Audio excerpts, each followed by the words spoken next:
Mikaikaiky amin'ny fiakaran'ny vidim-piainana ny vahoaka amin'izao fotoana izao. Tsy mitsaha mitombo ny vidin'ireo kojakoja ilaina andavanandro izay tsy maintsy jifaina ho iny rehetra. Tsy maharaka nefa ny fahefa-mividy amin'izay ala fotsiny ny vidim-piainana izany ka voatery miaina avokoa ny zavatra rehetra indrindra fa ny mahakasika ny sakafo. Tsy maharaka fa zany rehefa ampotsy zany hoe mba mety anao atokantrano dia efa zay zava-dehibe. Ianao zany mitsinjaran'ilay vola hoe raha idirana kely dia atao mitsinjarana ohatr'izay ty ny vola mivoaka fa tsy mahazo an'io.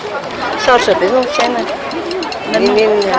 Mina zavatra atao zany tsisy fivoarana mazava be. Le zavatra ilaina zany be dia be fa ny ety manana azy tsy misy. Na misy raha le ataontsika hoe le karama isam-bolana sy ny sisy karakarana ny ekizy. Na mampidi-bola isam-bolana na isan'andro dia tsy maharaka ny filana intsony hoy Alexandre, mpamily fiara-pitatitra na taxi be. Tena somary sarosarotra ihany aloha fa nananina hoanina androany dia avy nanohanina ho ara-potsiny.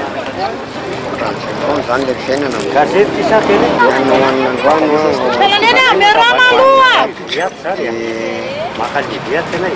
tsy mety le izy. Nefa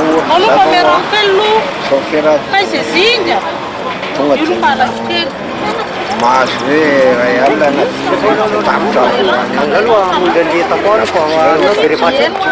nahitana fiakarana avokoa tatoato ny vidin'ireo kojakoja ilaina andavanandro raha tsy laza fa tsy ny siramamy.